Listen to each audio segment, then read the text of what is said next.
आप सबका हमारे चैनल ब्रेन क्लासेस में स्वागत है। आज हम डिस्कस करेंगे neurological examination of psychiatric patient कि एक पेशेंट जो साइकेट्रिक पेशेंट होता है उसका न्यूरोलॉजिकल एग्जामिनेशन कैसे किया जाता है। तो पहले बात करते हैं न्यूरोलॉजिकल एग्जामिनेशन होता क्या है। जो न्यूरोलॉजिकल एग्जामिनेशन होता है वह किसी भी पेशेंट के नर्व सिस्टम से रिलेटेड उसकी जो उस नर्व सिस्टम के अंदर कोई डिजीज है या फिर नहीं है, ठीक है, उसके अंदर डिजीज प्रेजेंट है या फिर एब्सेंट है, तो उसको डिटरमाइन करने के लिए न्यूरोलॉजिकल एग्जामिनेशन किया जाता है। The purpose of neurological examination is to determine the presence और absence of disease in the nerve system, यानी कि ह्यूमन के नर्व सिस्टम के अंदर कोई भी डिजीज प्रेजेंट है या फिर एब्सेंट है तो उसको डिटरमाइन करने के लिए न्यूरोलॉजिकल एग्जामिनेशन किया जाता है। ओके, जो न्यूरोलॉजिकल एग्जामिनेशन होता है इसको डिटरमाइन करने के लिए टोटल 6 एस्पेक्ट बनाए गए हैं, यानी कि 6 कंपोनेंट बनाए गए हैं कि इन कंपोनेंट के अकॉर्डिंग जो एक पेशेंट का न्यूरोलॉजिकल एग्जामिनेशन किया जाता है। तो टोटल 6 कंपोनेंट है। पहला कंपोनेंट है हिस्ट्री ऑफ पेशेंट, ठीक है, तो इसके अंदर पेशेंट की हिस्ट्री ली जाती है, पेशेंट का नाम, उसका आता पता, ठीक है, एड्रेस वगैरह ये सब नोट किया जाता है, उसकी पास हिस्ट्री, प्रेजेंट हिस्ट्री, उसकी फैमिली हिस्ट्री, इन सब के बारे में असेस किया जाता है, उसके बारे में उसकी हिस्ट्री ली जाती है। Next mental status examination. Mental status examination के अंदर पेशेंट की उसकी थॉट प्रोसेस, उसका जनरल बिहेवियर, ओके, उसकी जो स्पीच कैपेसिटी क्या है, उसकी जो टॉकिंग सेंस है वो क्या है, उसकी थॉट प्रोसेस क्या है, ओके, उसके आइडियाज़ का लेवल क्या है, उसका मूड ओके क्या है, हैप्पी है, सैड है, ओके, उसका जो कॉग्निटिव फंक्शन है वो कैसा है, ठीक है, उसका जो जजमेंट लेवल है कैसा है, इंटेलिजेंसी लेवल कैसी है, उसका इनसाइट उसके अंदर प्रेजेंट है नहीं है, ये सब अपन मेंटल स्टेटस एग्जामिनेशन में चेक करते हैं।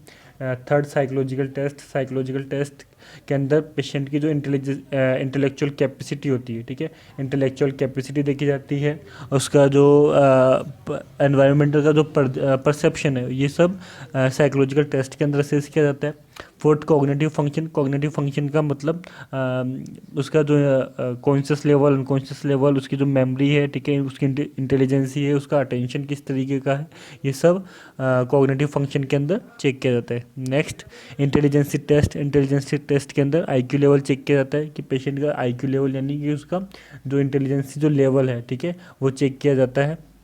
Next sixth personality test. Personality test के अंदर पेशेंट से कुछ क्वेश्चंस पूछ के उसकी पर्सनैलिटी के बारे में असेस किया जाता है। ओके, तो इस तरीके से टोटल 6 कंपोनेंट है।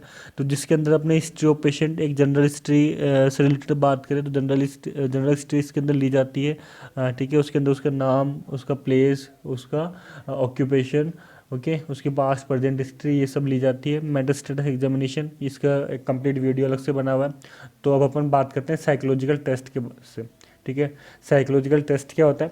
साइकोलॉजिकल टेस्ट एक पेशेंट की इंटेलेक्चुअल कैपेसिटी और उसकी परसेप्शन ऑफ एनवायरनमेंट और उसके डिफेंस मैकेनिज्म को डिनोट करता है।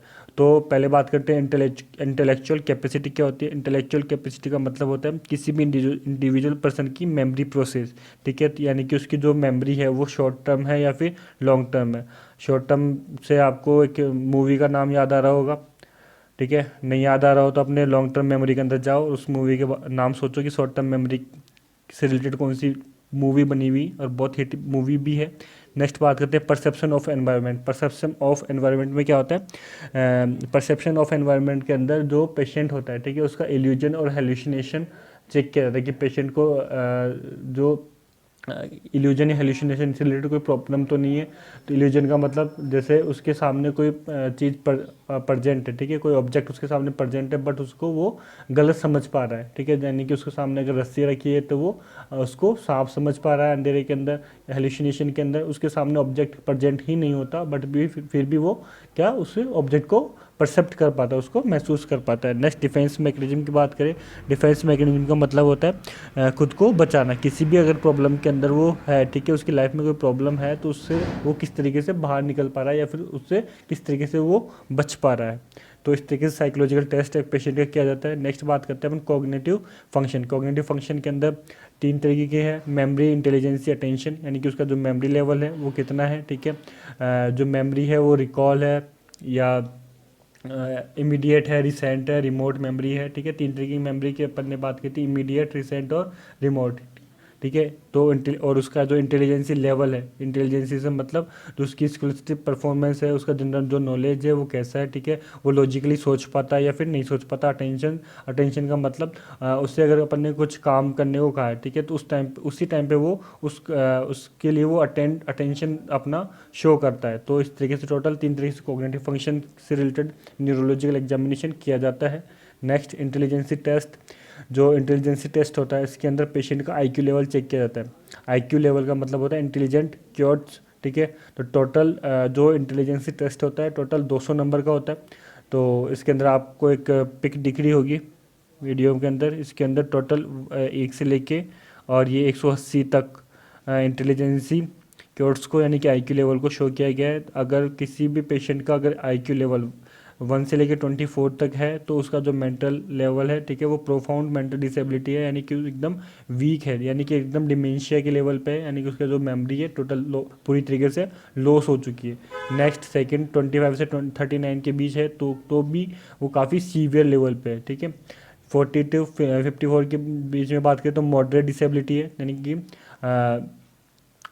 थोड़ी सीवियर से थोड़ी कम, फिर भी ये काफ़ी डिमेंशिया के अंदर आती है ये चीज़, ठीक है, यानी कि मेमोरी लॉस के अंदर।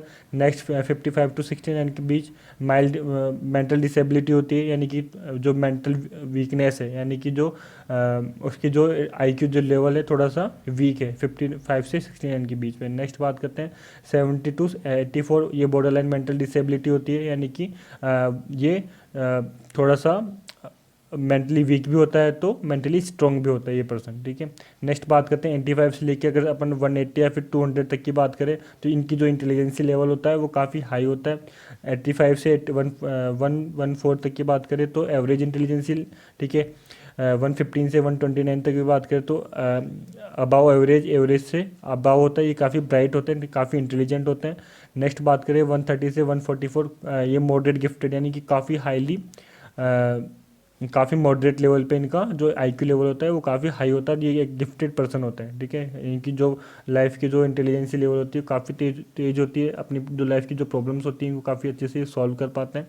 नेक्स्ट 145 से 159 हाईली गिफ्टेड, इनको काफ़ी सारी चीज़ें याद रहती है, ठीक है, हाईली गिफ्टेड होते हैं ये। 160 टू 179 एक्सेप्शनल गिफ्टेड, यानी कि बहुत ज़्यादा एक्सेप्टेड होते हैं ये, ठीक है, बहुत ज़्यादा इनकी इंटेलिजेंसी लेवल होती है। 180 से ऊपर के जो होते हैं ये प्रोफाउंडली गिफ्टेड होते हैं, यानी कि बहुत अलग ही पर्सन होते हैं, कोई लेवल नहीं होता इनका इंटेलिजेंसी के मामले में।